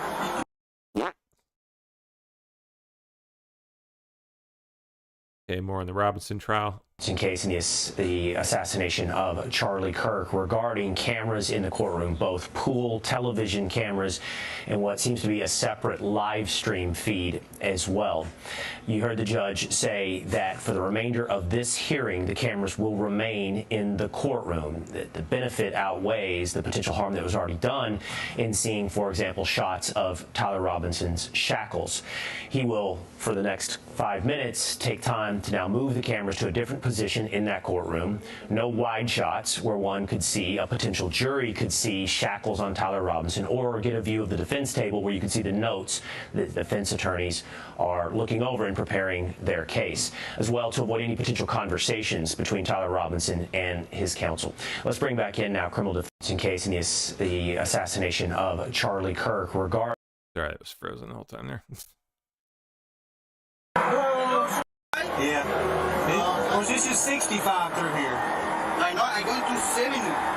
I'm going to 70. Yeah, that would be more than 65 there, Kilmar. 70 or 65? It's 65. I can see it, so. You got all your info? I see the order, the speed limit, I see the... Yeah, it jumps up and down.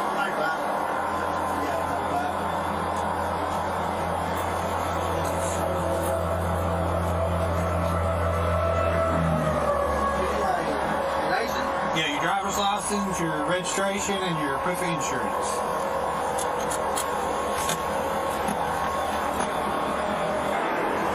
Oh my God, okay, sir. The what? The problem with my license right now is With my license? It's suspended? It's suspended because It's suspended. I Oh. have my permanent employment, so like 2 years experience. Ah, yes, he suspended his license.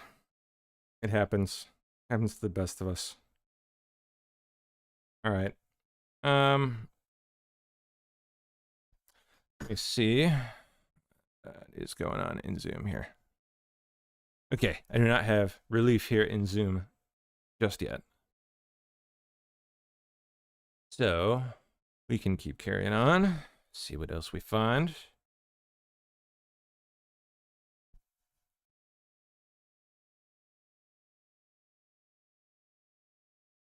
Let's see.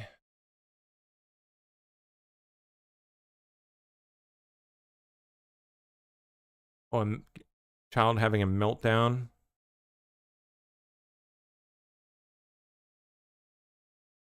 Why not?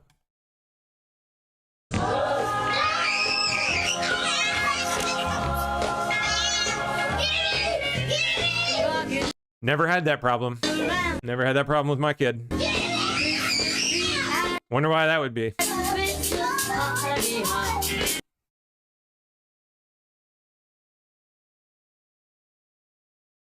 Kansas hiding snap data from federal government, trying to cover up corruption. Tonight, the governor says she's torn as the White House raises the pressure. This comes as SNAP food stamp benefits are at risk of 180,000 Kansans now. And 27 News Capitol Bureau reporter Braden Day is live at the Capitol with how the governor's responding to new threats. Yeah, David, the Trump administration is once again threatening to withhold SNAP funding from several U.S. states, including Kansas. And Governor Laura Kelly tells me it's put her in a tough situation.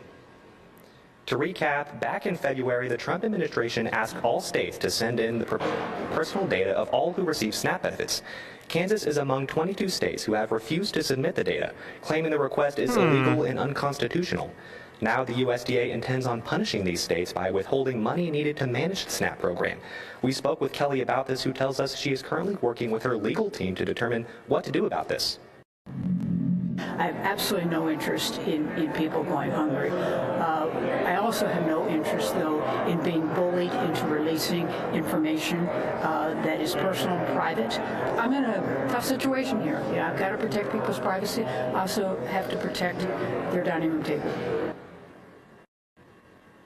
Now, this isn't the first time the Trump administration has threatened to pull funding. Back in September, the USDA sent a letter to the governor notifying her that they would be withholding more than $10 million in SNAP funding. However, Governor Kelly appealed this decision, and the money hasn't gone anywhere yet. Now, the USDA says it's not targeting benefit at this time, only administrative funds that are used to run the program. Reporting live from the Capitol, I'm Braden Day. Wow. All right, well, suppose that does it for me. Elsie Mack just pulled in. Yes, he did. How you doing, man? I'm good. How are you? I am chilling, man. Just chilling. Taking it. Yep. Nice. You guys have nice weather? No, it's freezing. Freaking freezing. It's super nice here for some reason. It's like 50 degrees. I don't know. Oh, nice. Yeah. We had one of those a couple weeks back. It was freaking awesome. I don't think I've ever seen rain in December, but we have it. So. How's the family doing? Oh, they're pretty good. Everyone Upstairs getting playing excited? some kind of card game or something. I hear them hollering up there. Oh, nice. Very nice. Yep. Have you seen any good movies recently? That's what I wanted to ask you. I'm on a hunt. Boy. Frankenstein. Watch Frankenstein. Oh, yeah, I watched that. Excellent. Yep, I agree. My wife hated it. I agree, though. Really? Yeah, I thought it was fantastic. Yeah. I liked it. The cinematography was fantastic. Story was fun and different. Classic Guillermo. Yeah. But that's the only big one I've seen recently, though. yeah, I'm gonna do 28 Years Later here in a minute, and that's supposed to have good cinematography too. That's the We'll newest see. one. And they use like iPhone. They used iPhones on that thing. Yeah, something like that. It's I think it was, what was it, a throwback to the original one that was filmed on like a semi-professional camera setup or something like that. But they have Voldemort in it, and I always like him as an actor. So whatever Ray Fiennes, love him. I actually have not seen that. I gotta. It's on something now. I'm gonna add that. It looks like it's on Netflix. But just on a hunt, I feel like I've watched all the movies, and it's killing me. I know. Oh man, I'll tell you what. There was a good one I ran across not too long ago. I don't remember the name of it though. This awesome old like neo-noir with Al Pacino in it. I'd never seen it before. Sea of Love. Oh, okay. Sea of Love. Look for that. Very nice. I'll check it out. Do you get to watch, what was it? Did you get to watch Haunting in Venice yet? No, I still haven't seen it. Check it out. I like it. I like it. It's kind of like a trip, but I think it's cool. I'm looking it up now. It's on Prime. I'm gonna watch that tonight with the lady. Nice. Yeah. Well, hopefully you enjoy it. Cool. Well, I'll let you get to it, man. You have a good show. All right. Say hi to Radix and the kiddo for me, and you guys have a great evening. I will see you next week. Bro, adios. See ya. All right, YouTube. No more from me. I'll be back bright and early. Bright and early tomorrow. Oh, it's Friday, right? Yeah, we're at the end of the week already. Okay. Well, tomorrow morning, 9 a.m. I'll see you then. And have a great rest of your night.